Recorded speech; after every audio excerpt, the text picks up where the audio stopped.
I never thought I'd tell this story out loud. For a long time, I convinced myself it hadn't really happened, that my mind had filled in the blanks of a long, sleepless night with impossible details. But every time I drive past that stretch of desert highway in southern Nevada, I feel it again. That prickling pressure behind my eyes, the same pulse that started it all. My name's Kyle. I'm 39, and I've been living out of my RV for the better part of 7 years, chasing the quiet in places most people avoid. I used to think isolation was freedom. That was before the desert taught me what it really meant to be alone.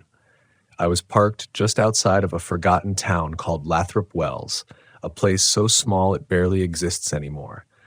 There's a single gas station with peeling paint and a diner that serves breakfast to nobody. I'd pulled in late that afternoon, following a long drive from Death Valley, exhausted and running on coffee and static radio. I remember the air being unnaturally still, not calm but paused, the kind of silence that holds its breath. The man at the gas station, an older guy with a sunburned face and mirrored sunglasses, told me about a campground just off the old highway, maybe 15 minutes out. Said it had been closed for years, but if I didn't mind being alone, it was flat, quiet, and free. He smiled when he said that last word, but the kind of smile that doesn't reach the eyes. I thanked him, filled my tank, and left before sunset. The road to the old site wasn't really a road anymore, more like a scar across the sand, faint tire tracks, half buried in dust. My headlights barely reached far enough to make out the faded wooden sign as I passed Silver Creek RV Park. The paint had peeled to gray, and the arrow beneath it pointed toward the blackness ahead. I drove in slow, my tires crunching over gravel that felt untouched in years. The first sign of unease hit when I turned off the ignition. The sound of the engine dying was swallowed too quickly, like something heavy pressed against the air, muting everything. No wind, no insects, not even the distant hum of highway traffic, just the sharp ring of tinnitus that creeps in when the world forgets to make sound. I stepped out and stretched, the desert cold biting through my sleeves. The air smelled strange, metallic like rain that hadn't come. I walked the perimeter of the lot, my flashlight beam slicing through rows of overgrown sites. Faded concrete pads, the remnants of old fire rings, picnic tables leaning on broken legs. And then something that didn't belong, a modern RV parked way back near the edge, its windows glowing faintly amber. I froze, half from surprise and half from relief. I wasn't the only one out here. I walked toward it, waving my flashlight once or twice. The light bounced off the polished side of the vehicle, too clean for a place this abandoned. As I got closer, I noticed the glow wasn't electric. It flickered, soft and uneven, like candlelight leaking through the shades. I stopped maybe 20 feet away and called out, "Hey there! Didn't think anyone else was camped here." No answer. The flame inside wavered once, then went still. I took a step forward and the light died completely. That's when I heard the first sound of the night, a sharp knock, 3 times, echoing faintly from inside my own RV behind me. I turned so fast I nearly dropped the flashlight. My rig stood there in the dark, door still shut, no lights on. I waited, my pulse hammering in my neck. Then it came again, softer this time. Knock, knock, knock. Every instinct I had screamed to move, to run back and check. But another part of me, the part that's lived too many nights alone in the desert, whispered reason. Sound carries weird out here. Could be rocks shifting, could be echoes. I forced a shaky laugh, muttered something about wind, and started back toward my RV. When I opened the door, the air inside felt different, warmer, heavy, like someone had just breathed out. I stood in the doorway for a long minute, listening. Nothing. I shut the door, locked it, and told myself I was just tired. But then I smelled it. That same metallic tang from outside, stronger now, like rust and ozone. My flashlight beam caught a damp streak running down the inside of the window. Condensation? Maybe. Except when I wiped it, my fingers came back red. Blood. I backed up so fast I hit the counter. My rational mind scrambled for an explanation. Maybe an animal had brushed against the glass, maybe it was old paint, residue, anything. But deep down, I knew what I saw.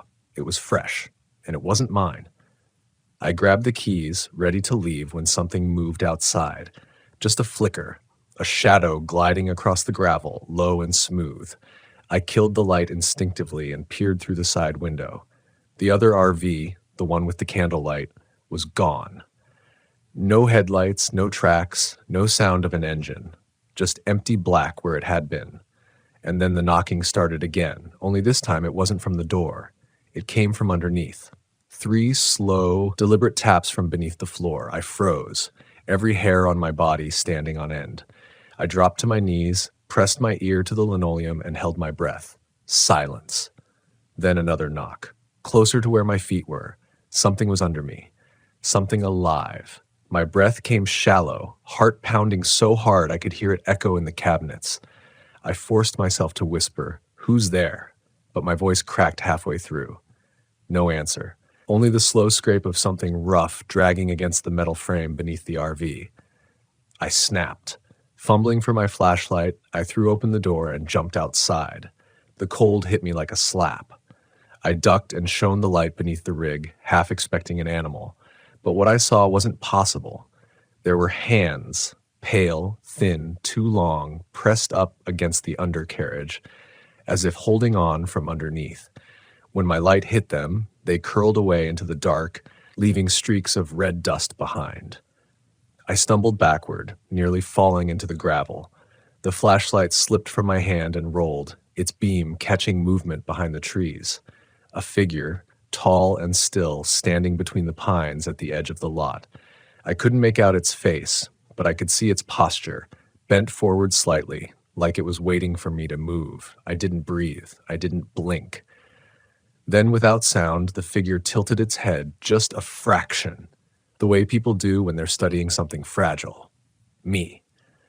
I grabbed my keys, ran for the door, and slammed it shut behind me. My hands shook so bad I dropped them twice before jamming the ignition. The engine coughed, hesitated, then roared to life. I didn't look back, I just drove. The tires spat gravel and dust as I tore down the dirt road toward the highway. The mirrors showed nothing but black. I kept driving until the fuel gauge blinked and the sky started to lighten. I pulled into an empty rest stop near Beatty and sat there until the sun rose. Only when the first light hit the dashboard did I notice it. A single handprint smeared in red on the inside of my windshield. Not outside, inside, and it was too large to be mine. I stared at that handprint for what felt like hours. The morning sun caught it just right.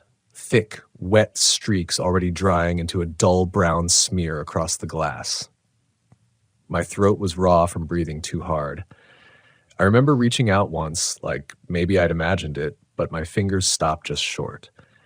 There was something about the shape of it, too elongated, the fingers bending slightly inward like they'd pressed from the wrong angle, as though whoever made it had been facing me from the other side of the glass.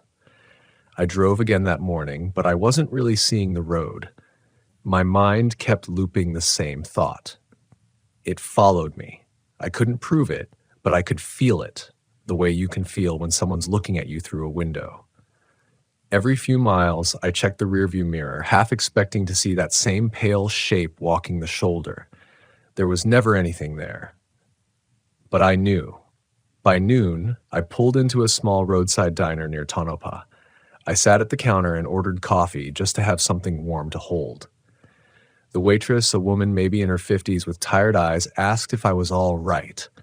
I told her I hadn't slept. She smiled in that polite way people do when they don't want to pry, but she kept glancing at the window where my RV was parked outside.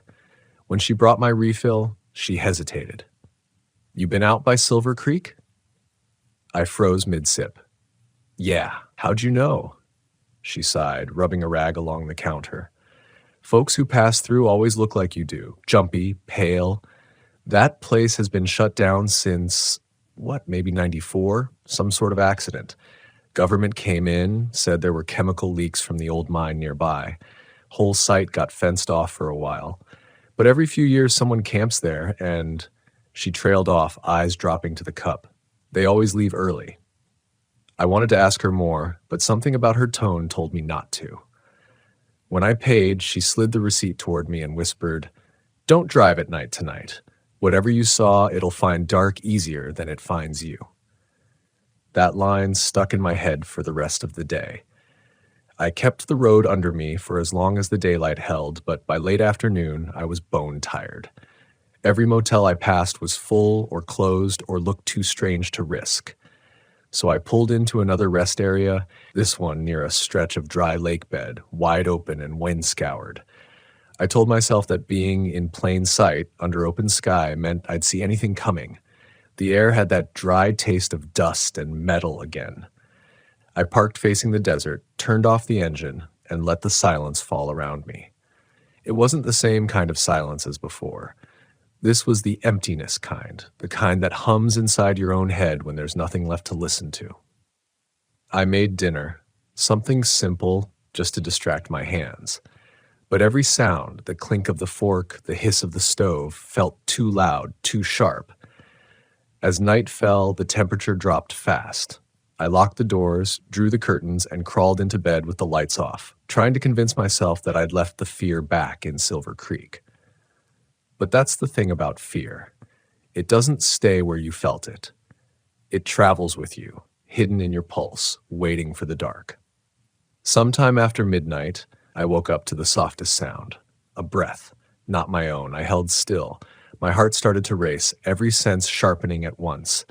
There was no wind, no rustle outside, but from somewhere inside the RV came a faint rasp, like someone trying to inhale quietly. I turned my head toward the narrow hallway that led to the door. The air there shimmered slightly, like heat rising off asphalt. "Who's there?" I whispered.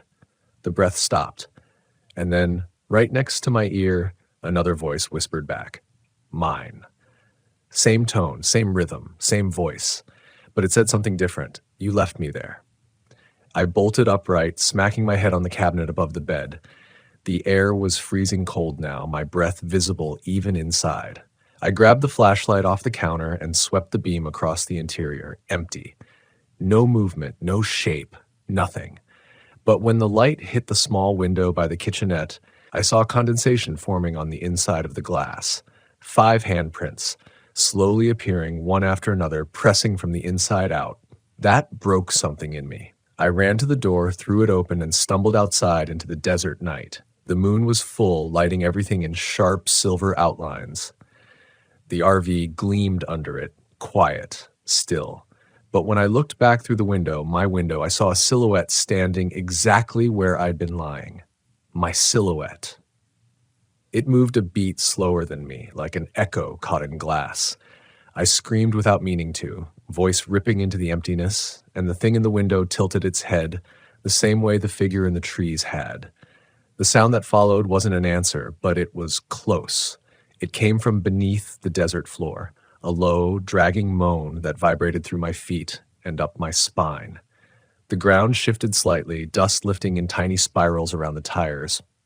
I ran, not far, just to the edge of the rest stop where the sand dipped into a dry creek bed. But something made me stop there. Because out in that flat expanse, scattered like the bones of old trailers, were other RVs. Abandoned. Half buried. Some flipped on their sides, some burned hollow. Dozens of them. I hadn't seen them when I parked. They hadn't been there. A metallic clatter rang out behind me, the sound of my RV door slamming shut on its own. The lights flicked on inside, glowing that same flickering amber I'd seen back at Silver Creek. I should have kept running. Every rational part of me knew that. But fear does strange things to logic. Instead, I walked back, slow, one step at a time. The closer I got, the more I could see through the window, the light shifting, shadows moving inside, though no one was there. Then, faintly, I heard something that made my blood turn to ice. Music. A song I knew. Something I'd played weeks ago on a long drive through Utah. A recording of me humming along to it, playing from the stereo. But this time, there was another voice beneath mine. Low, wet, whispering words I couldn't understand. I reached for the door handle, shaking. The metal burned cold against my palm. When I opened it, the light inside blinked once, then steadied. The music cut off. The air inside shimmered like heat again. There was no one there, but on the floor, Scrawled into the thin layer of dust were words written with a finger, uneven, slanted. Stay where you belong. My throat closed. I backed out, slammed the door, and ran until my legs gave out. I didn't stop until the first colors of dawn touched the horizon. I sat there, watching the light crawl across the desert, waiting for some sense of safety to return. It didn't. Not even after I drove away, not even after I crossed into another state. The next morning, when I finally dared to look in the mirror above the sink, my reflection blinked a half second too late. For 3 days after that, I tried to live like nothing happened. I kept driving east, deeper into Utah's red rock country, trying to outdistance whatever I'd seen or imagined. I told myself exhaustion, isolation, and the desert light had played tricks on me. It's easier to call it a hallucination than to admit the world is stranger than it looks. But reality has a way of slipping through cracks, even the ones you refuse to see. By the time I reached Capitol Reef, I was running on caffeine and denial. I found a spot at a small, quiet campground tucked between cliffs, the kind of place that usually soothes me. Families were scattered in their sites, kids laughing, the smell of firewood in the air. Normal. I remember thinking, this is good. Noise will keep me sane. But that night when the fires burned down and the voices faded, the quiet came crawling back. Not the ordinary kind. It was the same hollow stillness from Nevada, like something was listening for my next breath. I turned on the small fan by my bed to break the silence. The whirring filled the RV with soft white noise. It worked for a while until the fan stopped. Just stopped. No sputter, no fade. Dead silent. I sighed, reached to tap it, then froze. There was a soft, rhythmic sound underneath the quiet, not knocking this time, breathing, deep, steady, close. It came from the back, near the small closet. I forced a laugh, muttered to myself about nerves. But then came another sound, fabric shifting, the faint brush of something dragging across the floor. I grabbed my flashlight and swung the beam toward the closet. The door was slightly open, maybe an inch. I hadn't left it that way. The light trembled in my hand. For a long moment, nothing. Then the door creaked wider on its own, hinges whining. My mouth went dry. Inside, folded neatly on the floor, was a shirt I'd never seen before. Old, dust-caked, the kind of flannel you'd find in a thrift store bin. I knelt down, heartbeat roaring in my ears, and lifted it. Beneath it lay a photograph, curled with age. It was a picture of me, standing beside my RV in the Silver Creek campground. Except there was someone standing behind me in the photo, tall, thin, blurred, but there. I dropped it like it burned. The flashlight hit the floor, rolled, and its beam swung across the wall. For just a second, I saw the same handprint again. Long fingers, red dust smeared in a half circle like it had been waiting. That's when I realized the smell was back, that metallic tang, like wet rust and electricity. I grabbed my keys and shoved everything into drive before I could think. Gravel sprayed behind the tires as I tore out of that site, ignoring the angry yells of the campers as I woke. The road twisted through canyons lit only by the thin slice of moon. My hands locked on the wheel. My reflection in the rearview mirror didn't match me anymore. Its eyes moved a fraction later, its mouth half open, whispering something I couldn't hear. I kept driving. I didn't know where I was going, only that I couldn't stop. The road climbed higher into black cliffs, switchbacks barely wide enough for the RV. I should have been terrified of the drop-offs, but fear of falling was nothing compared to what I felt behind me. At one sharp curve, the headlights caught something up ahead, a figure standing dead center of the lane. I slammed the brakes. The RV shuddered to a stop. Dust billowed in the beams. It was me, or close enough. Same jacket, same posture. Its face was wrong, smooth, blank, no eyes, no mouth, just skin. It lifted one long hand and pointed directly at my windshield, at the dried handprint, then it vanished. I don't remember putting the RV in reverse or the way I screamed until my throat tore. I just remember the wheels spinning, the smell of burnt rubber, and the sick jolt of going too fast backward down the grade. The world tilted. There was a crash, glass breaking, then nothing. When I woke up, dawn was bleeding through the broken window. My head pounded, my ribs screamed. The RV was on its side in a shallow ditch. Birds chirped somewhere distant, oblivious. For a long time, I didn't move. I thought maybe I was dead. But when I sat up, the first thing I saw was the dashboard, clean. No handprint, no red dust, just my cracked reflection in the glass. I climbed out through the window, coughing dust. The air smelled fresh, almost sweet. I thought maybe somehow I'd shaken it. Maybe crashing was what it took to break whatever had latched on. But when I looked back at the RV, my breath caught. In the reflection of the shattered window, I saw the figure again, standing beside me, one hand resting on my shoulder. When I turned, there was no one there.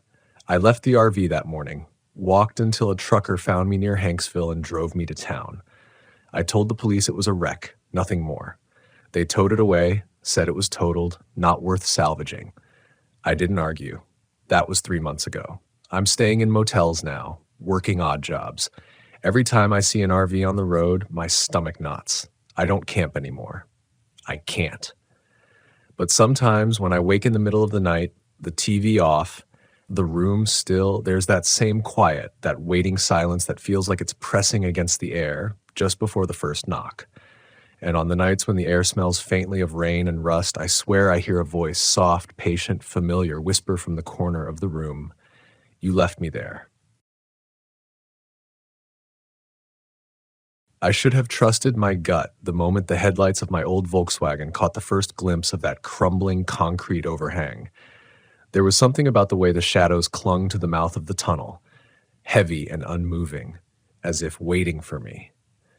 But on that first night, I kept telling myself the same lie I'd used to silence my instincts 1,000 times before, that I was overthinking it, that I was too tired, too wired, too stuck in my own head to recognize harmless darkness from dangerous silence. I had been on the road for days already, drifting along that forgotten stretch of forest-lined highway in North Carolina, chasing the kind of quiet that I thought would heal me. But instead of peace, I drove straight into a place that wanted me to disappear.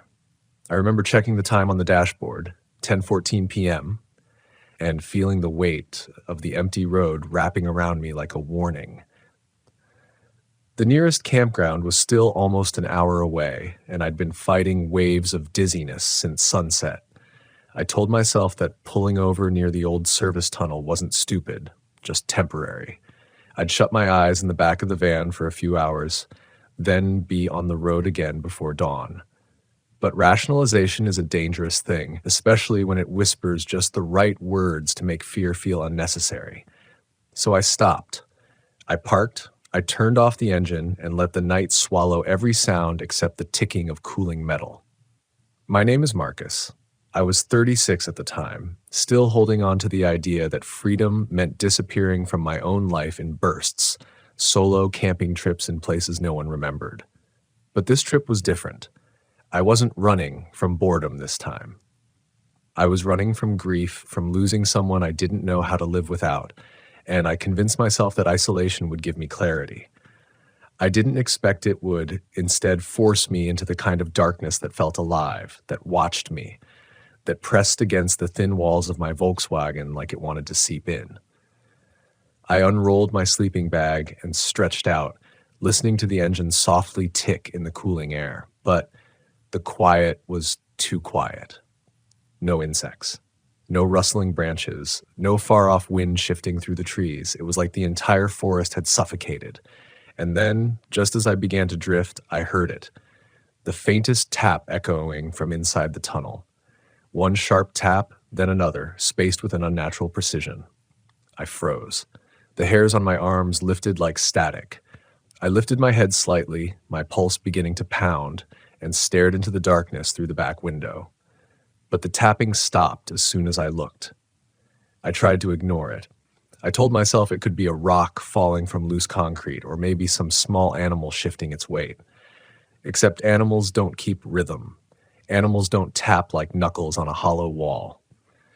Still, I turned on my side, facing away from the tunnel, and forced my eyes shut. I had trained myself over years of solo trips to push past fear, to let my body override my mind when my imagination got too loud.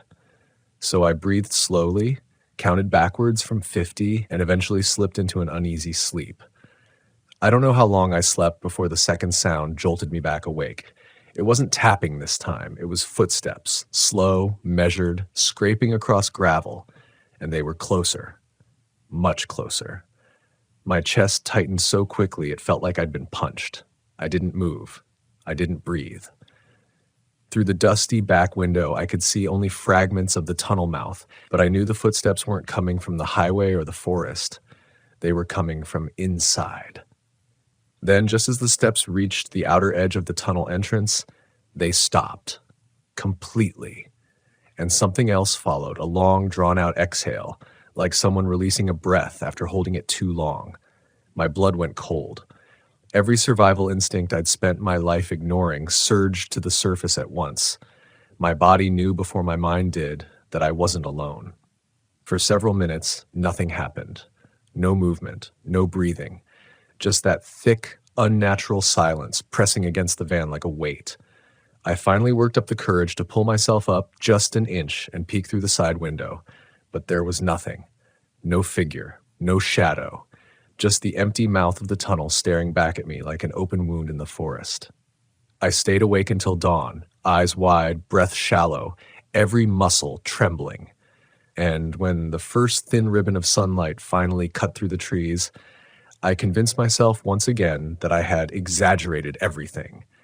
Sleep deprivation, stress, the tunnel amplifying echoes. I started the van, drove away, and told myself I'd leave the whole thing behind. But I didn't get far. About 15 minutes into the drive, I felt the steering wheel twitch in my hands, the kind of vibration that meant the road wasn't smooth anymore. And sure enough, the pavement faded into gravel, then into dirt. The GPS screen flickered once, then died completely. I tapped it, shook it, restarted it, but the signal was gone. I checked my phone. No service. I should have felt annoyance, or maybe worry. Instead, what I felt was dread, as if something had reached inside me and pulled that emotion forward from a place I didn't even know existed. I drove another mile before the road became too narrow, forcing me to stop. I stepped out, the morning air still cold and thick with moisture. The forest around me felt wrong, unnaturally still, unnaturally dark beneath the canopy even though the sun was rising. And in that stillness, a familiar sound drifted toward me from somewhere deeper in the woods. That same slow tapping. Tap, tap, steady, measured, intentional. I spun around, heart hammering so hard it made my vision pulse. But again, no source, just trees. But now the tapping wasn't echoing. It was coming from somewhere close, too close. I threw myself back into the van, slammed the door, and started the engine. Every instinct screamed at me to get back to the highway, even if it meant reversing down the dirt road for half a mile. But when I hit reverse, the tires only spun, kicking uselessly at soft ground. When I jumped out to check, my stomach dropped. The van had sunk into a patch of mud that hadn't been there when I first drove through. Fresh mud. Soft mud, as if something under the earth had softened it while I was sleeping.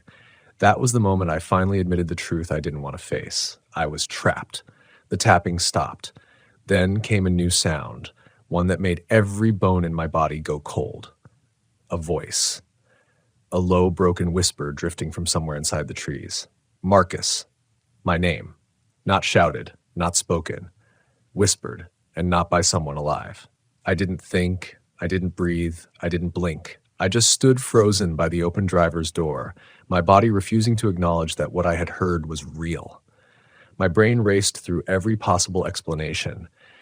Maybe it was an echo, maybe someone had followed me from the highway, maybe I had imagined it entirely. But none of those answers aligned with the icy bolt of instinct firing through my spine. Instinct doesn't lie the way rationalization does. Instinct is the part of you that still remembers what danger feels like on the skin, and every part of me knew that the voice in the woods wasn't human. I forced myself back inside the van and slammed the lock down, my hands shaking so violently the metal clicked against my skin. The silence that followed was worse than the whisper, thicker somehow. Like whoever or whatever had called my name was waiting to hear what I'd do next. I sat in the driver's seat, gripping the wheel so tightly my knuckles looked bloodless. I kept my eyes fixed on the line of trees across the front windshield, waiting for movement, waiting for a shape, waiting for any sign that the voice belonged to something I could understand, even if that understanding meant accepting a threat I couldn't outrun. But the forest remained still, as if holding its breath along with me. Minutes passed. My heart slowly steadied, but a new panic crept in. The creeping awareness that I still had to get the van unstuck, that I couldn't sit there forever, that the longer I waited, the deeper the dread would sink its claws into my mind, twisting my thoughts until fear became something monstrous on its own. I didn't have the luxury of waiting for courage. Courage had to be forced. So I stepped out again, even though every part of me wanted to curl into a corner and stay hidden. The morning mist clung low to the ground, swirling around my boots as I crouched beside the van to inspect the front tires. They were buried almost halfway into the soft mud, the earth gripping them like a hand refusing to let go. I stuffed branches beneath the wheels, trying to create traction, but each attempt only made the mud churn more. The sound of the spinning tires was deafening in the stillness, echoing off trees that refused to answer back. I paused, breath heavy, sweat cold on my neck, and in that moment of stillness, a strange smell drifted through the air, damp, metallic, and old, not like soil or moss or forest rot, more like rust, more like the stale air inside the tunnel. I looked up sharply, eyes combing the tree line again.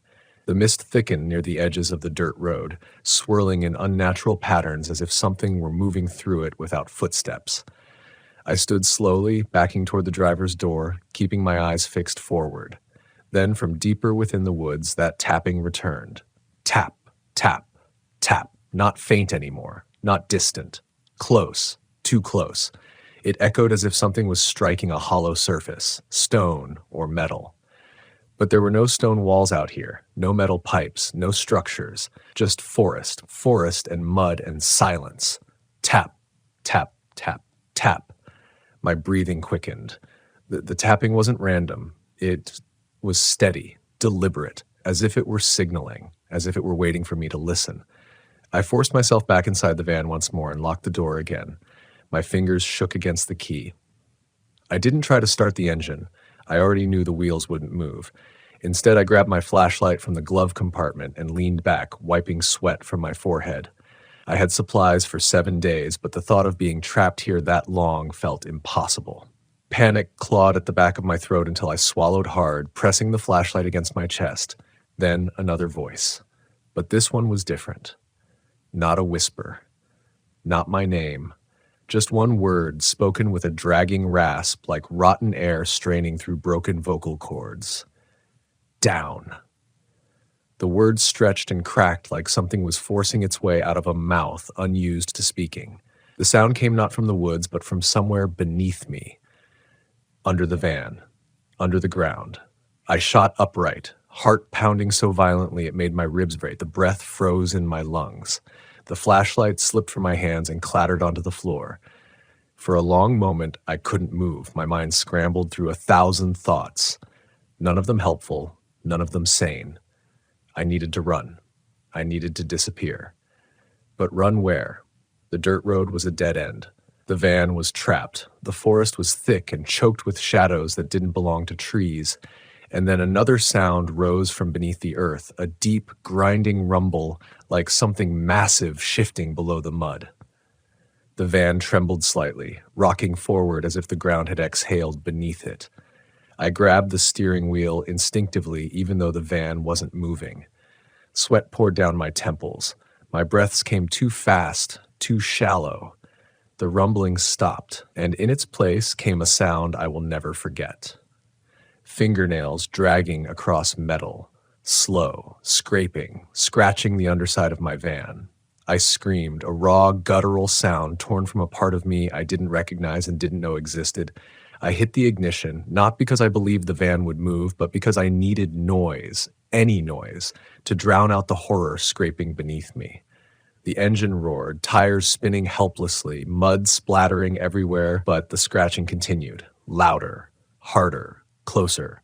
I slammed my foot on the gas until smoke rose from the tires. I didn't care if it damaged the engine. I needed movement. I needed escape. And then, miraculously, the van lurched forward a few inches. Then another. Then another. Something shifted beneath the wheels, giving just enough traction for the van to break free of the mud's grip. I didn't wait. I floored it. The van jerked violently, bouncing over the uneven dirt, and finally shot forward, leaving the patch of churned mud behind me. I didn't look back. I didn't stop. I didn't breathe. I just kept driving until the forest began to thin and the road widened enough to allow me to turn around. But when I finally reached the main road again, shaking so hard my teeth chattered, I realized the worst part wasn't behind me, because the rumbling didn't stop. It followed.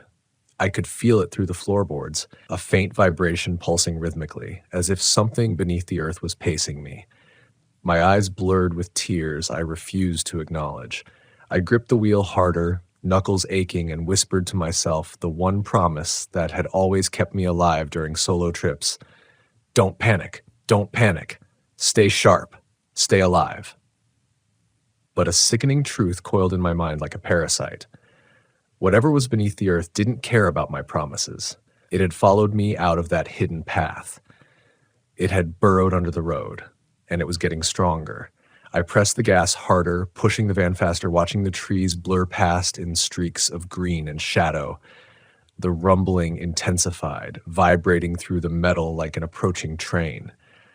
I glanced at the rearview mirror, even though I knew nothing visible would show. But the sense of being pursued tightened around me like a fist. And then the road curved sharply, too sharply. The van lurched, skidding slightly as gravel sprayed from the tires, and I barely regained control before slamming into the guardrail. My heart slammed against my ribs, and I struggled to breathe, pulling the wheel straight again. I slowed just enough to keep from killing myself on the turn. And that's when I saw it. The tunnel. Not the one from the night before. A different one. Older, longer, black as hell, and waiting for me. The van fishtailed slightly on the gravel as I slammed the brakes, my hands gripping the wheel until my fingernails dug into the leather. I stared at the tunnel mouth, its yawning darkness more oppressive than the first one. The forest seemed to lean in toward it, the trees bending like spectators at a theater of some dreadful private performance. And yet I knew that I had no choice. My tires had already lost traction on the damp dirt, the van's engine wheezing, and the road behind me was a blur of impossibility. I had nowhere to turn, nowhere to hide. The tunnel was the only way forward. I could feel the vibration beneath the van again, faint but insistent, like the heartbeat of something ancient pulsing through the ground.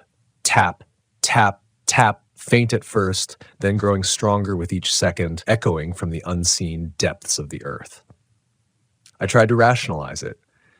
Maybe the old road ran over hollow sections of forgotten mines, abandoned drainage systems. Maybe my mind was bending the sounds into patterns I wanted to understand, but I knew better. I had learned over the past 12 hours that my mind wasn't the problem. Whatever this was, it was real, and it was waiting for me. I hesitated at the tunnel entrance, gripping the steering wheel as if sheer force could anchor me in safety. A thin mist clung to the mouth of the tunnel, crawling along the asphalt like a living thing. The smell hit me before anything else, stale earth, rust, decay, and something darker like sulfur mixed with the iron tang of dried blood. I gagged slightly, gripping the wheel tighter, forcing myself to move. I needed to drive. I needed to survive. I needed to see if getting inside this hellish corridor would give me answers, or at least a chance to escape whatever was following me. The van shuddered as I entered the tunnel, headlights cutting feeble swaths through the darkness. The walls were wet and slick, stained with age and neglect. Rusted pipes ran along the ceiling, dripping water in irregular taps that seemed to mark the rhythm of my racing heart. The sound of my tires rolling over uneven concrete echoed like gunshots, reverberating off the walls, multiplying in ways that made me dizzy. And then I realized something that made the back of my neck prickle. The tapping from before hadn't stopped. It had followed me inside. Tap, tap, tap. echoing not from the walls, not from the ceiling, but beneath me, beneath the van.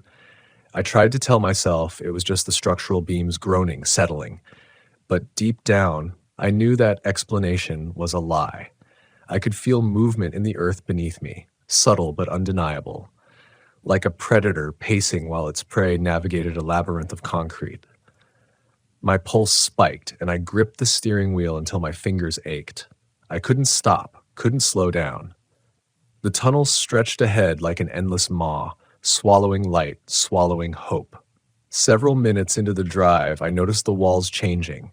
Patches of the tunnel seemed almost organic, like the concrete had begun to rot and twist into shapes that resembled faces. Eyes pressed shut, mouths open in silent screams. Shadows flickered across these formations as my headlights passed over them, and my stomach turned into a knot of nausea. I wanted to turn, to scream, to claw my way back to the road behind me, but the van kept rolling forward, almost as if it had a mind of its own. Then I saw movement at the far end of the tunnel. Something, or someone, darted across the darkness, moving just fast enough to vanish before I could focus. My breath caught in my throat. I slammed my foot on the brake, and the van skidded on the slick floor, tires squealing. The tapping beneath me stopped immediately, leaving a vacuum of sound that pressed against my eardrums. I held my breath, waiting, listening. And then came a new sound, a low, guttural growl, reverberating through the tunnel like it had emerged from the walls themselves. Not outside, not behind me, but surrounding me, vibrating through the air and metal. My chest tightened until I could barely draw a breath. I forced myself forward again, inch by inch, the van groaning with every movement. The walls grew tighter, the tunnel narrower. Rusted rebar jutted from cracks, scraping the sides of my vehicle, and each contact sounded like a gunshot in the silence. My mind raced with images of being crushed or trapped, but still I pressed on. Each second spent frozen in fear would only guarantee what I feared most, being consumed by whatever haunted this place. Then I noticed something else, markings on the walls. Strange, etched symbols carved into the concrete, some faint, some freshly scraped. I couldn't understand them, but they sent a shiver down my spine. It was as if someone or something had been here before, waiting. I squinted in the dim light, trying to decipher patterns, but the symbols shifted when I blinked, twisting subtly, like the walls themselves were alive and observing me. My breathing became ragged, my vision tunneled, and then, unmistakably, a sound came from the rear of the van, the scratch of nails against metal. The van jolted violently as if something had caught its undercarriage again. My scream tore itself from my throat. I tried to accelerate, but the tires spun uselessly on the wet concrete. Whatever was under me was moving in tandem, keeping pace, deliberate. The light from my headlights flickered, and I slammed a hand against the dashboard, praying they wouldn't die. In the dim, flickering glow, I thought I saw movement in the tunnel itself, shadows that shouldn't exist, stretching and bending in ways that defied physics. My heart hammered in my chest. I could feel sweat pooling at the base of my skull, like dripping down my neck. Fear pressed on my ribs like a physical weight, and then I heard the whisper again. Not my name this time, not one word. Hundreds of them. Hissing, rasping, unintelligible but layered over one another, echoing from every angle, vibrating through the van, vibrating through my bones. Down, down, down. My hands shook so violently I could barely keep the wheel straight. My instincts screamed at me to stop, to run, to abandon everything and crawl to safety. But the tunnel had other plans. It seemed endless. The deeper I drove, the more the walls closed in. The van's headlights illuminated jagged shapes in the darkness, piles of debris, twisted metal, shadowed forms that were just out of reach of comprehension. Every instinct in me told me to escape, yet every fiber of my being felt trapped, as if the tunnel itself had become a cage. And then it happened. The van lurched violently, throwing me against the seatbelt. The steering wheel rattled as something enormous slammed into the underside of the vehicle. The sound was bone-chilling, a hollow crunch that resonated through the tunnel like a death knell. The lights flickered and died entirely, plunging me into darkness so complete it felt as though the earth itself had closed over the van. My chest tightened. My pulse raced. I was blind, alone, and utterly, completely at the mercy of whatever haunted these tunnels. I fumbled for my flashlight, hands trembling so badly I dropped it twice before finally flicking it on. The beam barely cut through the darkness, but it revealed something that made my stomach seize. A massive shadow beneath the van, stretching impossibly long, with limbs that twitched and contorted unnaturally. I could feel its presence before I even saw it, a suffocating awareness pressing up through the metal floorboards, vibrating into my bones. The tapping had stopped. Now there was only breathing. Slow, deep, alien, waiting, hungry. I floored the gas, forcing the van forward through the darkness. The shadow shifted in tandem, impossibly fast, keeping pace with my every movement. My mind reeled. This shouldn't be possible. Physics, reality, survival, all meaningless against this relentless force. Tap, scratch, rasp, the symphony of terror accompanied my every inch deeper into the tunnel. Minutes, or hours I could no longer tell, passed. The tunnel seemed to stretch endlessly, as if mocking my attempts to escape. I tried to focus, tried to stay calm, tried to force rational thought, but terror had its own rhythm now, pulsing through my veins. My eyes stung from strain, my body ached, but still I pressed forward. And then at the far end of the tunnel, a dim light appeared. A faint glow. White, soft, almost welcoming. I didn't hesitate. I drove toward it. My body screamed against the effort. My mind begged me to stop. But instinct, the primal instinct to survive, won. The van shot toward the light, toward freedom, toward hope. And for a moment, I thought maybe I would escape. Until I heard the whisper one last time, echoing from the walls, from beneath the van, from everywhere at once. Never leave, never leave. The light ahead didn't feel like salvation. It felt like a lure. Something that wanted me to think I could escape. My hands shook violently on the wheel, sweat pouring down my face as the van lurched over uneven concrete slabs, each jolt making me flinch as if the tunnel itself were punishing me for moving too fast. The shadows pressed closer, curling against the walls, stretching toward the van in impossible angles. I could hear the whispering again, soft, insistent, but layered now, like hundreds of voices speaking all at once, echoing through every corner of the tunnel, pressing against my skull. Stay, stay, stay. My chest tightened. My eyes darted around the confined space of the van, seeking some sign of safety, but there was none. Nothing made sense anymore. The walls weren't walls. They were breathing, pulsing, moving ever so slightly in the peripheral glow of the headlights. And beneath the van, I didn't dare think about it. I didn't dare listen, but I could feel the vibrations through the floorboards. Tap, scratch, rasp, a rhythm that matched my racing heartbeat perfectly. The light ahead grew brighter, more intense. My instincts screamed that it was a trap, but I had no alternative. The tunnel had swallowed the road behind me. Turning around was no longer an option. I floored the gas, ignoring the way the van jolted, ignoring the sickening creak of metal scraping metal. The van's headlights flickered, barely cutting through the darkness, and I caught glimpses of shapes along the walls, twisted, almost humanoid, crouched and shifting in the shadows. I blinked rapidly, trying to convince myself that my exhaustion and fear were playing tricks on me. But when I blinked again, the shapes had moved closer, closer, waiting. I gritted my teeth and forced the van forward, gripping the wheel until my hands burned. Every instinct in my body told me to abandon the vehicle and run, to throw myself into the shadows and hope for a miracle. But something, maybe fear, maybe survival, maybe pure stubbornness, kept me in the driver's seat. I couldn't stop.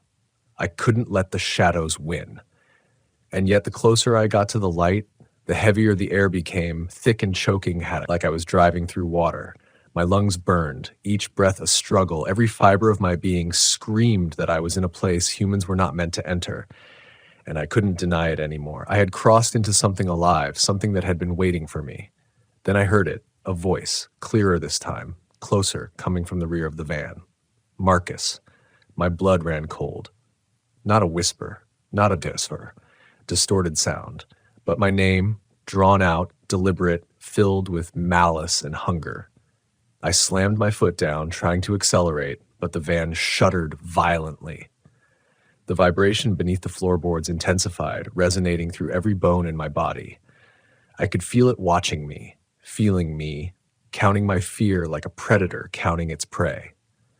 The walls seemed to tighten around me, closing the tunnel inch by inch.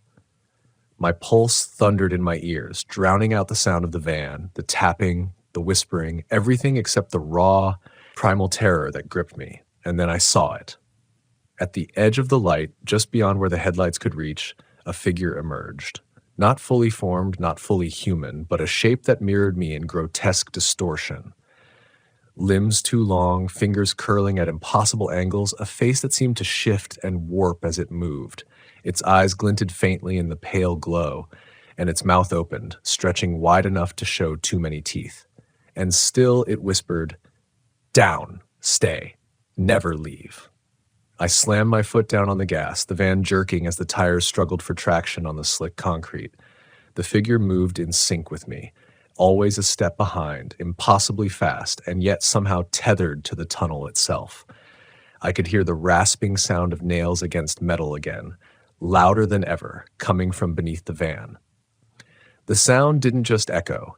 It reverberated through my bones, vibrating my teeth and shaking my vision until the world became a blur of black and yellow light, fear and shadow. I realized then that I had been wrong to think of the van as a safe space. It wasn't a vehicle, it was a cage, and the tunnel wasn't just a passage, it was alive, sentient, and hungry. Every instinct screamed at me to stop, to abandon the van, but I couldn't. Not yet.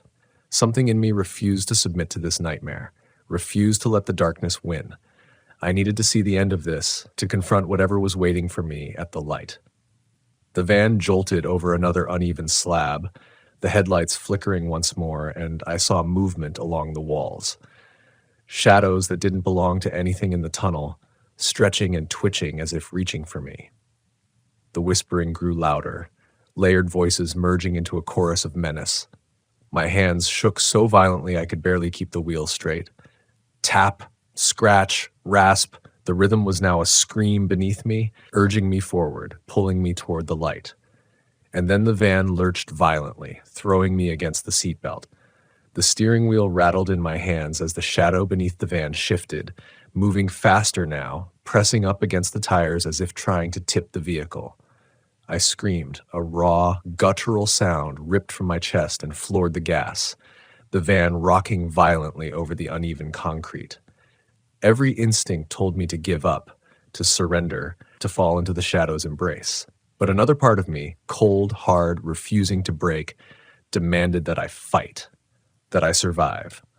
The light ahead grew brighter, blinding. I could see the edges of the tunnel beginning to curve upward, the walls peeling away into something like openness. Relief almost washed over me. But as I neared the exit, the shadow beneath the van struck with terrifying force. The van lurched violently, metal screeching against concrete, and I felt it press against my chest as if trying to push me back. The whispering surged, hundreds of voices chanting together in a deafening chorus. Down, down, stay, never leave. I slammed my foot down, forcing the van forward with every ounce of strength I had left. The shadow shrieked, if it could scream, and recoiled, dragging itself backward into the tunnel just as the van's tires hit solid, dry ground. The vibration beneath the floorboards stopped. The whispering died. Silence fell suddenly, overwhelmingly, a vacuum that made my ears ring. I drove forward blindly, my hands white from gripping the wheel, my chest heaving with effort and terror. The tunnel receded behind me, the light ahead now washing over the trees, the road, the world. I had made it out, but I wasn't safe. Not really. Because even now, hours later, I can feel it beneath my skin like a pulse I cannot escape. I don't know what I encountered in those tunnels, whether it was alive, whether it was a reflection of my own fear or something else entirely. I only know this. The forest, the road, the tunnels, they remember me. They whisper my name in the dark, tap their nails against hidden metal, and wait. And though I am back on solid ground, though I am breathing, Though I am alive, I know that part of me never left the dark. By the time I reached the far end of the tunnel, the sun had slipped higher into the sky, but it did nothing to calm the cold dread lodged deep in my chest. The forest beyond seemed ordinary, normal trees, normal light, normal silence. Yet I couldn't shake the feeling that something had followed me, that the tunnel had marked me, tethered me to its darkness. My hands were raw from gripping the steering wheel. My knees shook, and my pulse throbbed like a drumbeat I couldn't slow. I wanted to tell myself that I was done, that the danger had ended, but the whisper in my mind refused to be silenced. Never leave, it said, and every instinct in me believed it. I drove aimlessly for hours, following winding country roads, searching for a campground, a gas station, anything that promised civilization. By late afternoon, I came across a small clearing with the remnants of what looked like an abandoned campsite. A fire pit, half-collapsed tents, an overturned cooler. Nothing alive. The place looked forgotten, abandoned decades ago, yet it felt welcoming, safe.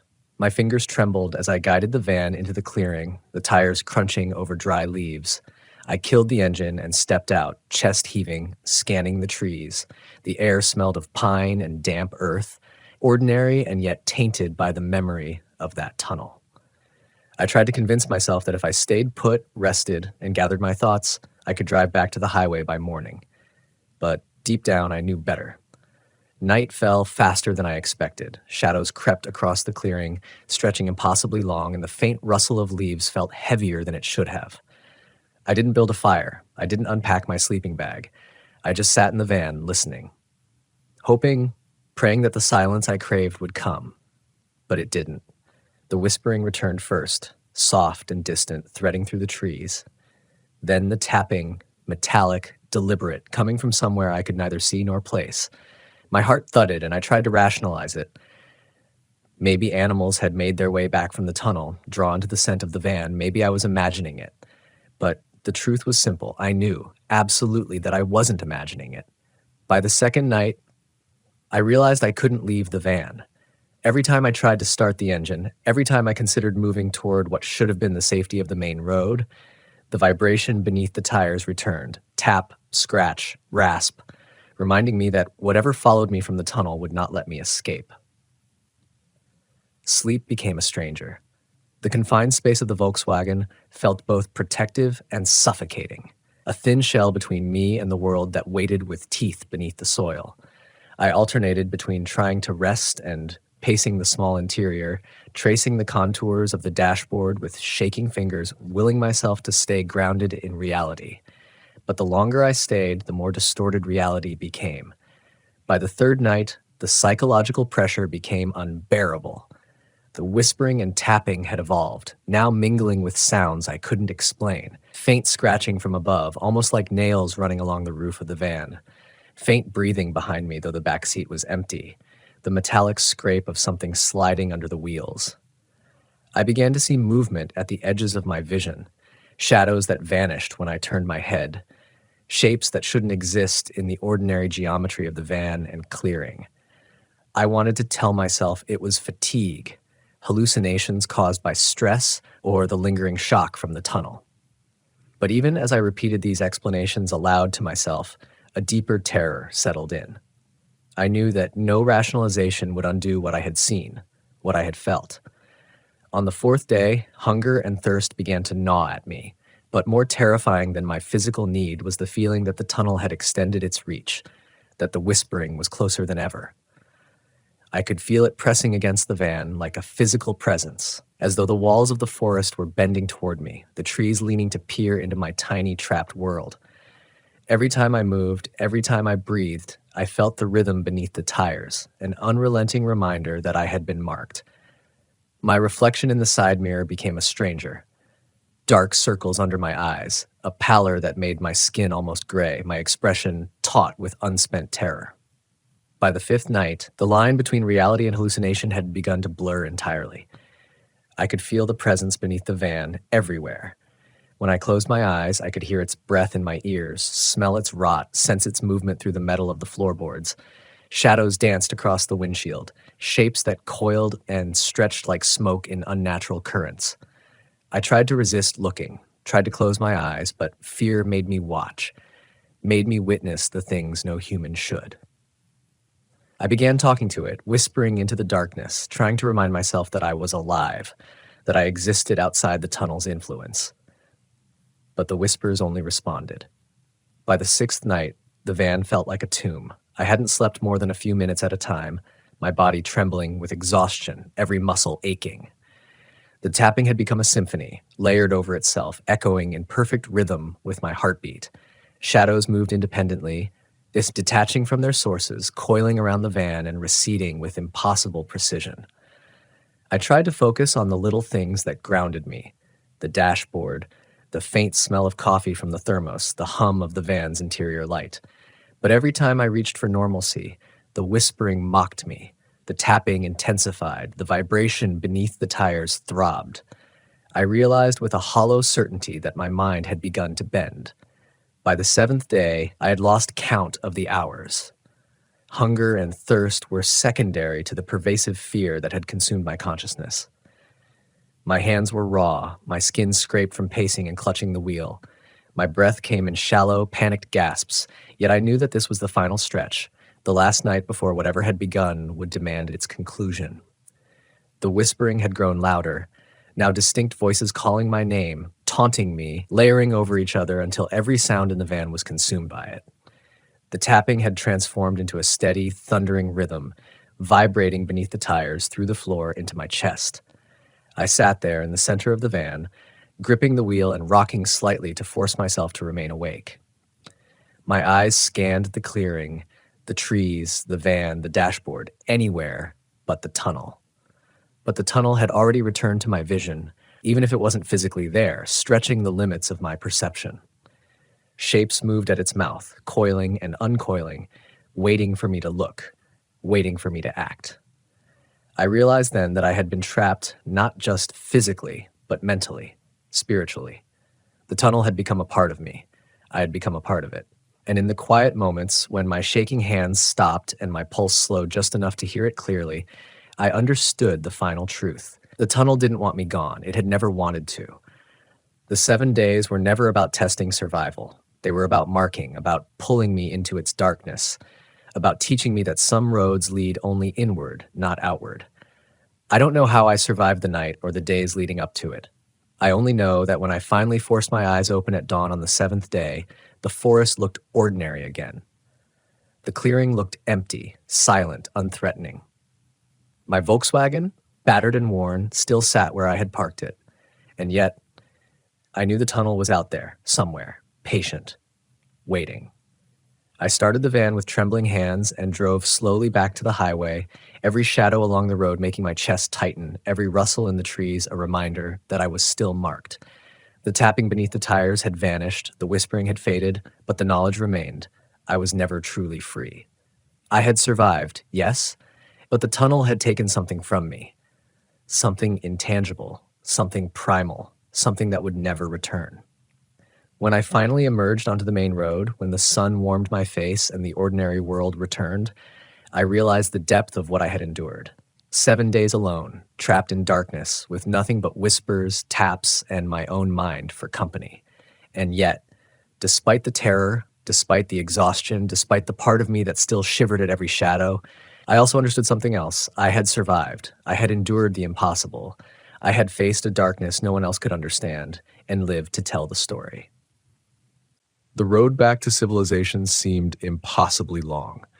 Every mile felt stretched by memory, by fear, by the weight of what I had endured in those 7 days. The sun was high now, warming the asphalt, but it couldn't touch the shadows that clung to my mind. Every rustle in the trees, every flicker of light through the windshield made me flinch. I kept checking the rearview mirror, half expecting to see the tunnel emerging behind me, stretching, waiting. But the forest was still, the road empty. And yet I knew the truth. It had followed me in ways I couldn't measure. The tunnel didn't exist merely in the earth. It existed in me. I pulled over at a small roadside diner, the kind that smelled of coffee, bacon, and the faint undertone of motor oil. I hadn't eaten in days, hadn't slept in hours that could be counted on 2 hands. My hands shook as I slid out of the Volkswagen, and even in the light of ordinary human activity, I could feel the echo of those underground walls pressing against me. The waitress smiled at me, asked if I was okay. I smiled back, forcing a hollow laugh. "Just tired," I said. And it was true, in a way. Exhaustion does more than tire the body. It blunts the mind, numbs the nerves, and leaves you raw for memory to seep in like water through cracked concrete. I sat in a booth, staring at a cup of coffee as it steamed in front of me. My fingers traced the rim, still trembling. I tried to rationalize, tried to convince myself that the tunnel had been some elaborate illusion, a nightmare born of stress, grief, and solitude. But deep down, I knew that explanation was insufficient. No combination of tired eyes and imagination could replicate the weight of something alive beneath the van, the whispers, the taps, the shadows that moved in perfect coordination with my terror. I could feel the tunnel in my chest, a lingering pulse that wouldn't fade. By mid-afternoon, I found a motel just off the highway. I checked in, collapsed onto the bed, and for the first time allowed myself to close my eyes. Sleep came slowly, fragmented and uneasy, full of shapes that writhed just beyond recognition. I dreamed of the van sliding through the tunnel, of shadows pressing into the walls, of whispers that became screams, of nails scraping metal under my feet. Every time I woke, I had to convince myself that the room around me was solid, real, ordinary. And yet, every creak of the building, every distant sound, felt like the tunnel reaching for me again. The next morning, I forced myself into the Volkswagen, intent on moving on leaving the memory behind. I drove for hours, keeping the forest to my left and right, my hands white on the wheel, my jaw tight with concentration. Every mile was a test of will, of resolve, of sanity. And gradually, imperceptibly, the tension began to ease. Not completely, never completely, but enough for rational thought to return. Enough for me to remember the lessons hidden in those days of terror. The first lesson was trust in instinct. Before the tunnel, I had dismissed that quiet voice in my mind that warns of danger, that keeps a record of risk buried deep in muscle and nerve. I had ignored it, rationalized it, silenced it with convenience and fatigue. But in the darkness, it had become my only ally. I had survived because, in those brief moments of clarity, I listened. The second lesson was solitude. I had believed that being alone could heal grief, that isolation was a balm for a wounded mind. I was wrong. Solitude can be a teacher, yes, but it can also magnify fear, distort reality, and trap you in cycles of terror that echo far beyond the physical. The tunnel taught me that being alone forces confrontation, not just with external danger, but with every corner of your own psyche you would rather leave untouched. The third lesson was acceptance. Some forces cannot be tamed, cannot be escaped. The tunnel had marked me, changed me, but it hadn't destroyed me. I had survived its test, endured its relentless scrutiny, and emerged altered but alive. And that is the essence of survival, not the absence of fear, but the presence of courage in its face. The tunnel will always exist somewhere beneath the earth, somewhere in the shadow of memory, and I cannot forget it. But I can choose what to do with that knowledge, how to carry it forward. As the sun sank behind the trees and I drove toward the fading highway, I felt a strange sense of calm begin to settle over me. Not relief, not complete peace, but a quiet acknowledgement that I had faced something primal, something beyond ordinary comprehension, and survived. Every scar, every tremor in my hands, every shiver when I remembered the whispers, they were proof not of weakness, but of endurance. That night I camped again. Not in a tunnel, not in a clearing, abandoned and haunted. I parked the van by a small lake, the water reflecting the fading orange of dusk. I lit a fire, small and careful, watching it dance. The crackle of flames was ordinary, reassuring. And yet I knew the tunnel was still there, somewhere, waiting in silence. But I also knew something else. I had taken part of it with me. Not as a curse, but as a reminder. That fear, when faced directly, transforms into resilience. That darkness, when endured, shapes you into someone who can survive almost anything. I sat by that fire for hours, the Volkswagen's headlights cutting soft beams across the grass, listening to the ordinary sounds of evening, frogs, insects, distant rustling trees. And I realized that every camper who ventures alone into forgotten roads, abandoned tunnels, or deep forests must carry this lesson. Respect the unknown, trust your instincts, and prepare for the possibility that some roads lead not outward, but inward, towards something that wants to test your resolve. When dawn broke, painting the lake with pale gold, I packed my gear, slid into the driver's seat, and started the engine. The Volkswagen rumbled beneath me, tired but steadfast, carrying me forward along the winding road. I didn't glance at the forests I had passed, didn't imagine the dark mouths of tunnels, didn't listen for taps or whispers. I drove forward, knowing the tunnel was a part of me now, a quiet pulse beneath my consciousness, a reminder that survival is not about control, but about endurance, courage, and respect for the darkness we cannot see. I will never forget those 7 days. I will never forget the fear that threatened to break me, the isolation that tested every nerve, the whispering that sought to claim me.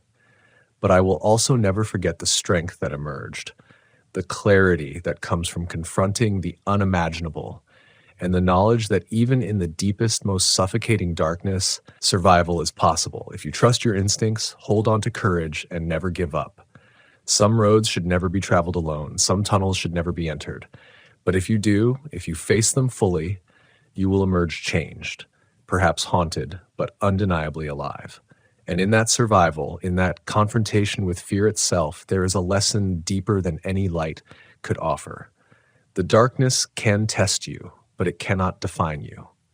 Not unless you let it. I drove on, the sunrise reflecting on the hood of the Volkswagen, and for the first time in a week, I allowed myself to breathe fully.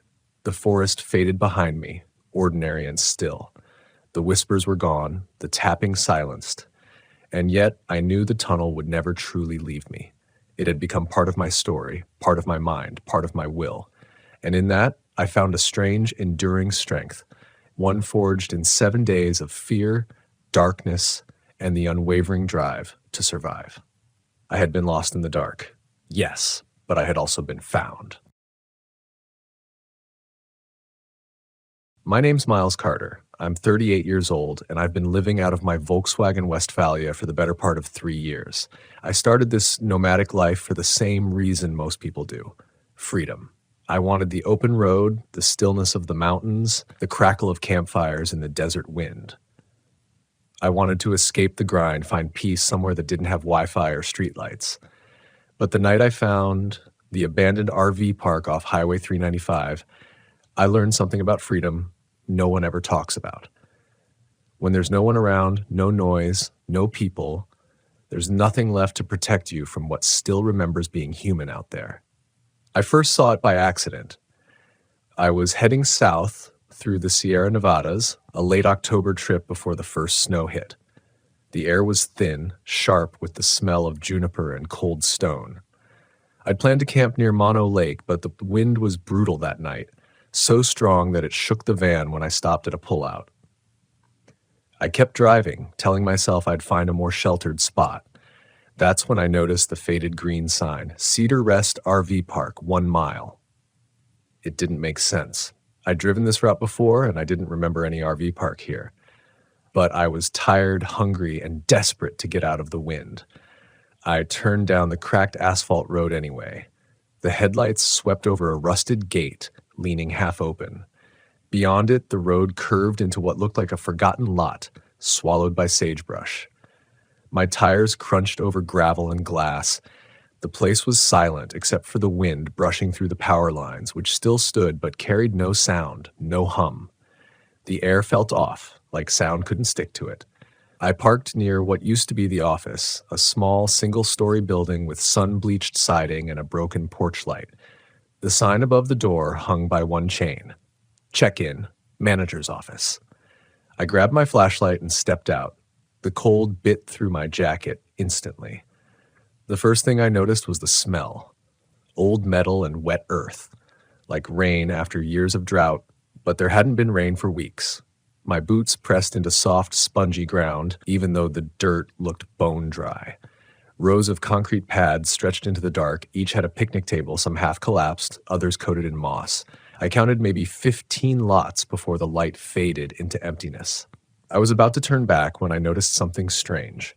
On one of the tables, there was a lantern burning. The flame was small, steady, and yellow, not the bright white of LED or propane, actual fire. I froze. There was no sound, no footsteps, no voices, just that single lantern glowing on an old table like someone had left it for me. I called out, "Hello?" Nothing. The silence pressed closer. I told myself maybe someone else was camping here. Maybe I just stumbled onto another traveler's spot. Still, the air didn't feel right. There was a weight to it, like the whole place was holding its breath. I walked toward the lantern. The light flickered across an old coffee mug and a metal plate covered in dust. There were boot prints on the ground, fresh ones, leading away from the table and disappearing into the shadows between the empty lots. I followed them for a few yards before they simply stopped.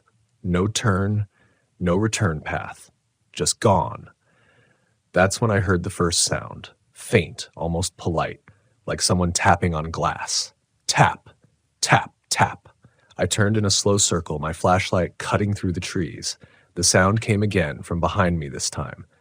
The window of the old office. I aimed the beam there.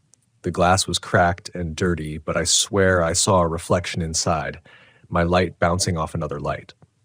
Then the tapping stopped. I didn't go inside. I went back to my van, locked the doors, and told myself I'd leave first thing in the morning. But sleep didn't come easy. I could feel that silence out there, pressing against the metal walls. Around 2 a.m., I woke to a noise I still can't explain. It sounded like someone whispering just outside the van, so faint I couldn't tell if it was real or in my head. I leaned toward the window, my breath fogging the glass. Nothing. Then I heard gravel crunch near the back hatch. My heart slammed so hard I thought it might shake the van. I reached for the flashlight and listened. One slow step, another, the faint drag of a heel against rock. I whispered to myself, "It's just the wind. It's just the wind." But the wind doesn't sound like footsteps trying not to be heard. I waited, holding my breath. Then silence again. 5 minutes, 10, maybe longer. I must have dozed off eventually because when I opened my eyes again, it was dawn. The first light washed the valley in pale gold and everything looked harmless. The office, the empty lots, even the lantern on the table was gone. I stepped outside, half laughing at myself, trying to shake the tension. But as I circled back toward the office, something caught my eye. A trail of wet footprints leading from the rear of my van to the dirt road. They weren't mine. They weren't mine. Each one looked dark, as if soaked in oil or mud, and spaced evenly, heel to toe, like whoever made them had been walking barefoot.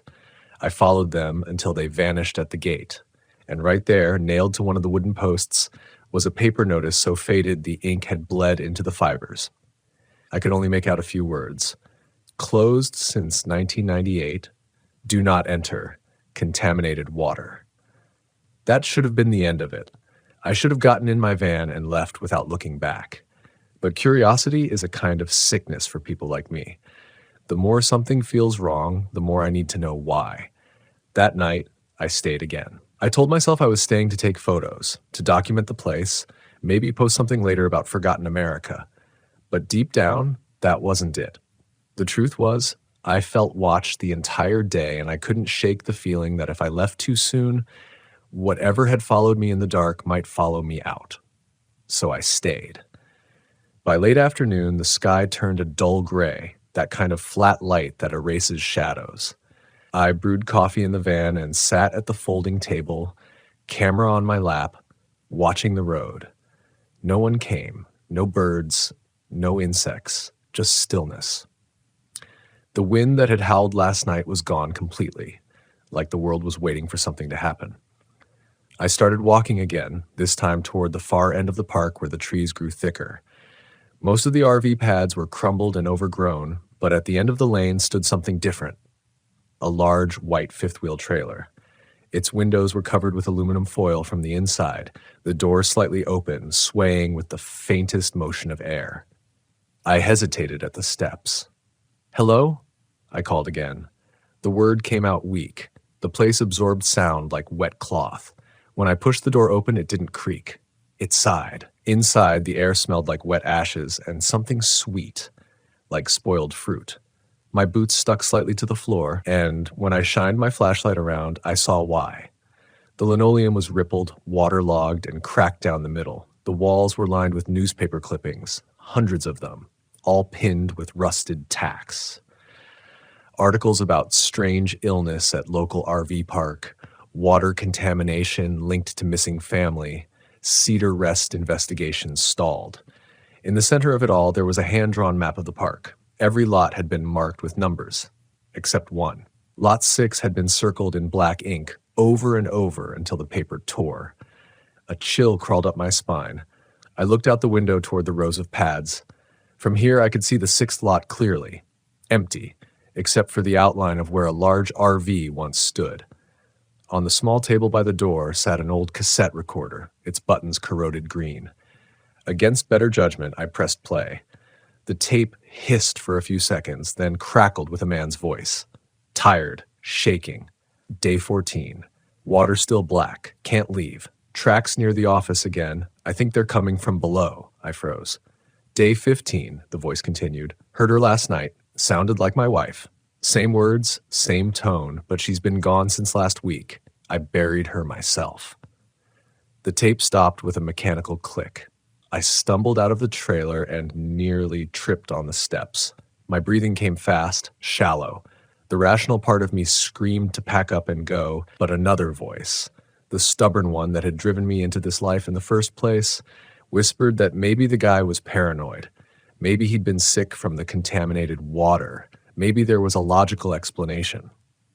Still, as I walked back toward my van, I noticed the ground near Lot 6 had sunk slightly, forming a shallow depression about 10 feet wide. It wasn't natural, more like something had collapsed underneath. The soil there looked darker, wet. By the time night fell again, the air had grown heavier, carrying that same strange sweetness from the trailer. I built a small fire just to feel normal. The flames crackled, but the smoke didn't rise. It spread out flat, like fog hugging the ground. Then I saw movement near the office. A shadow, low and slow, crossing from one side of the porch to the other. I stood, heart hammering, and called out, "Who's there?" Nothing. The shadow stopped moving. The light of the fire wavered, and the figure came into focus. A man, or what looked like one, standing just beyond the reach of the firelight. His head was tilted slightly to the side, as if studying me. "Hey," I said again, forcing my voice steady. "This place is closed. You all right?" He didn't answer. He didn't even flinch. I took a step forward, flashlight raised, but when the beam hit where he stood, there was nothing there. Just the empty porch and the hanging sign swaying slowly. I backed up to the van, every nerve screaming. I locked the doors, turned off the fire, and sat in darkness. The night was so still it hurt my ears. At 3 a.m., the knocking started again. Soft, measured, against the back hatch. Tap, tap, tap. I turned on the flashlight, heart in my throat, and aimed it at the window. Outside, the fog had thickened, rolling low and slow through the lots. I couldn't see more than a few feet ahead, but I knew something was standing out there. I could feel it. I whispered to myself, "You're imagining it, Miles. Sleep deprivation, adrenaline, nothing's real." Then, from the passenger side, a voice whispered through the glass, soft, hoarse, almost kind. "Miles." I froze. Every muscle in my body locked. It wasn't a question. It wasn't a call. It was a statement. Whoever said my name already knew me. The voice came again, closer. "You shouldn't have stayed." I didn't think. I turned the ignition, floored the gas, and tore out of that lot like hell itself was chasing me. The headlights cut through the fog for maybe 50 feet before everything vanished. No trees, no gate, no road. Just gray nothingness swallowing the world. I drove blind, gripping the wheel so hard my hands cramped. The speedometer needle trembled past 70. Then, out of the fog, the sign appeared again. Cedar Rest RV Park, 1 mile. I slammed the brakes. My stomach dropped. I was back where I started. The tires screeched as I stopped in the middle of the road. My pulse thundered in my ears. The same cracked green sign leaned under the weight of time, the same arrow pointing left toward the same gate I had just fled. My headlights illuminated the reflective letters, the beam trembling slightly with the engine's idle rumble.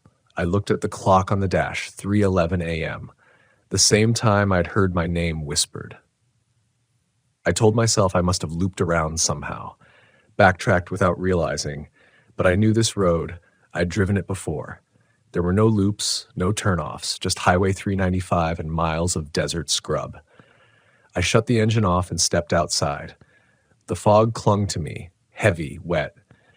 The silence was absolute, a suffocating kind of quiet that made my own heartbeat sound intrusive. The gate was still open. For a long time, I just stared at it. Some animal part of me understood something that my conscious mind refused to. The only way out was through. I got back in the van and rolled slowly down the gravel drive. The headlights swept across the old office again, and this time there was something different. The porch light was on. It wasn't flickering either. It glowed steady, golden, like someone had wired it fresh. I parked, hands trembling on the wheel. The rational part of me was breaking apart piece by piece. I should have turned around, floored it until sunrise, but my curiosity, that old addiction, was louder than fear. I stepped out, flashlight in hand, breath fogging in front of me. The wooden steps creaked as I climbed to the door. The check-in sign still dangled, but now the door stood half open. Light spilled from inside. When I pushed it open, the hinges gave a long groan that sounded almost alive. The interior was neat, too neat. The counter was polished. A guest book sat open with a pen laid carefully across the middle. A faint hum filled the air. Electricity. The lights worked. On the wall behind the counter hung a photo.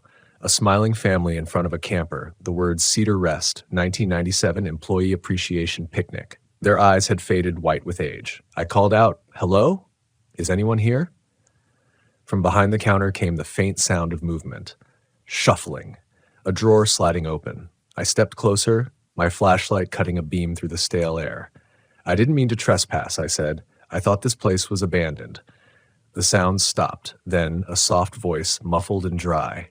"It still is." The flashlight flickered. My breath hitched. "Who's there?" Something shifted behind the desk, rising slowly. A silhouette, human-shaped but slightly wrong, shoulders too narrow, head tilted like it didn't quite fit the neck. "You shouldn't have come back," the voice said again, clearer now. It sounded familiar. And then it hit me. It was my voice. Not perfectly, but close enough to twist my gut into ice. I stumbled back, hitting the doorframe. The figure stepped into the light, and for half a second I thought I was looking at my reflection. Same jacket, same boots, same face, but its eyes were hollow. Not black, hollow. I turned and ran. Out the door, down the steps, into the fog. The gravel scattered under my boots as I sprinted toward the van. I didn't look back until I was halfway inside, and when I did, the light in the office flicked off like someone had snapped their fingers. Darkness swallowed the park again. I gunned the engine and tore down the road, but no matter how far I went, the landscape refused to change. The same signs, the same trees, the same twisted stretch of highway. It was like driving through a photograph. Finally, the van sputtered. I hadn't realized I'd been running near empty. I coasted to a stop on what looked like an old service lane leading into the trees. The fog followed me here too. I could see it curling in the mirrors, as if it were alive. That's when I noticed something new, a reflection in the side window. Movement just outside. I leaned forward slowly. A face stared back through the glass. Not mine, not even human. The skin looked stretched too tight, like wax pulled over bone. Its mouth opened, and the sound that came out wasn't a voice. It was the same hiss I'd heard on the cassette in the trailer. Tracks near the office again. I floored it, tires spinning on the gravel, and the van lurched forward. I didn't care where I was going anymore. I just needed distance. But after maybe a minute, I saw something ahead. Lantern light, 1, 2, 3 of them, burning steadily on the picnic tables. Figures moved around them, slow and deliberate, like they were waiting for me. I skidded to a stop and killed the engine. The fog thickened around the van. I could see their outlines now, 6 of them, all standing motionless, facing my direction. Then, one by one, the lanterns started to go out. First one, then another. Each time the darkness swallowed one light, the figures moved a little closer. I backed away from the window, heart hammering so hard my ribs hurt. The last lantern went dark. Silence. Then a knock on the driver's window, soft, like before. Tap, tap. I couldn't breathe. I turned my head slowly, terrified of what I'd see.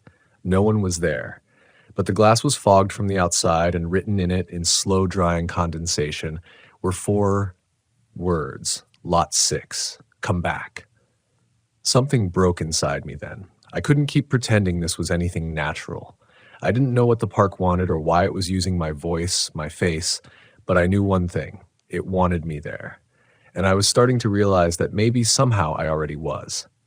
Because when I looked at the dashboard clock again, the numbers were flickering between 3:11 and 3:12, over and over, never changing. Time wasn't moving anymore. I sat in that frozen minute, trapped between 3:11 and 3:12, listening to the tick of a clock that didn't exist anymore. The van's engine hummed low, then died out as if it knew what I was only beginning to understand. Time wasn't passing here because this place wasn't meant to let it. The fog thickened around me, curling against the glass like fingers pressing to come inside. Every instinct I had screamed to run, to abandon the van, to claw my way out through the trees. But where would I go? I was already looping. Every road I took only led back to that same decaying park, to that same flickering sign, the same open gate waiting like a mouth. Then I heard it again. The voice, my voice. Miles, it whispered, softer now, almost pleading. You left something behind. I turned toward the sound, and there, through the mist, I saw the glow of a lantern. Just one this time. It sat in the middle of Lot 6, and standing beside it was the shape of me. Same jacket, same build, but with my head tilted downward as though he were waiting for me to approach. I don't know what made me open the van door. Maybe it was exhaustion, maybe resignation, maybe the sense that the only way out was through the center of this nightmare. The air outside felt thick and wrong, like breathing through cloth soaked in oil. My boots sank into the ground with each step. When I reached the lantern, the other me lifted his head. His eyes were hollow, the sockets deep as wells, but his mouth curved into something like pity. You shouldn't have come back, he said. My voice again, but stripped of warmth, like a recording of a dead man. You left with the others. You weren't supposed to remember. What others? I asked, my voice shaking. He didn't answer. Instead, he pointed to the ground at my feet. There was something buried there, the dirt mounded and sunken in spots. I knelt, hands trembling, and began to brush it away. Beneath the soil, a corner of something metallic glinted in the lantern light. A license plate. VW Westphalia. My plate. My breath stuttered in my throat. I dug faster, pulling up scraps of metal, broken glass, and the twisted frame of a van, the same van I'd driven here, the same color, the same dent on the front fender. No, I whispered, backing away. That's not possible. The other me crouched beside the wreckage, tracing a finger along the rusted surface. You crashed here, long ago. The road was slick that night. You hit the bend too fast. You died before they shut the park down. I stared at him. At it. That's not true. He smiled. Then why do you think time stopped? The ground shuddered beneath us, a slow pulse like something breathing below. The lantern flame danced wildly. I stumbled backward, heart pounding, whinny, as cracks began to split the earth around the buried van. From those cracks seeped a dark, shimmering liquid that smelled of iron and rot. The other me didn't move. He just watched as the black water spread, soaking the dirt, climbing over the ruins of the van. Every night, he said quietly, we try to leave. Every night, we remember what happened. And every morning, we forget again. I shook my head. You're lying. I'm alive. I'm talking to you. He tilted his head, that same unnerving angle I'd seen before. Alive where? The fog began to move, pulling inward toward Lot 6 like it was being inhaled. The darkness from the cracks deepened, reaching toward me in slow, tendril-like shapes. I ran. I don't remember deciding to. I just moved.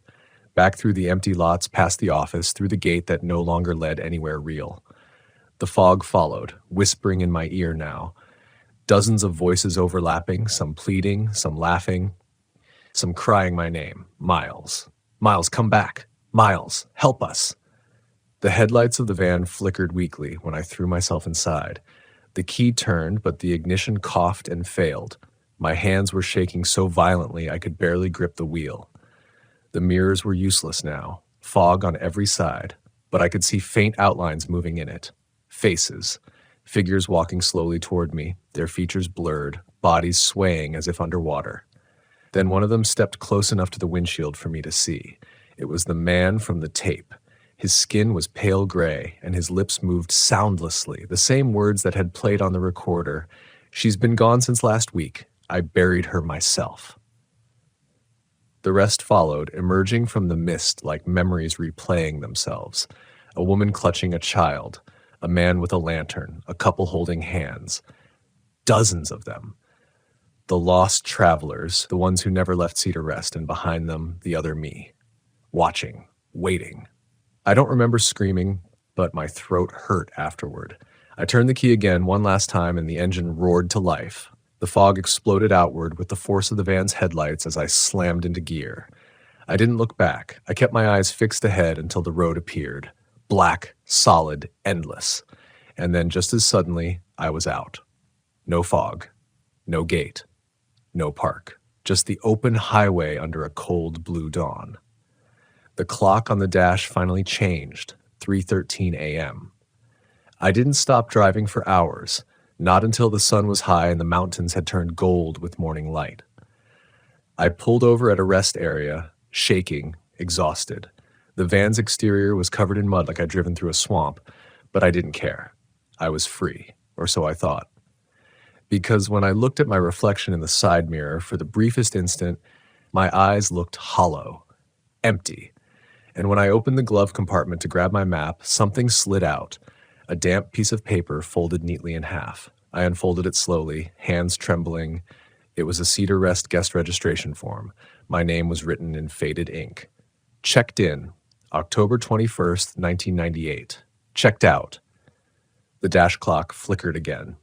3:11. Some nights when I camp alone in the desert, I still see that number glowing in the dark, like time's waiting for me to remember the truth again. And when the fog drifts low and sweet across the sand, I swear I hear it. Tap, tap, tap, like someone somewhere is still knocking, waiting for me to come back.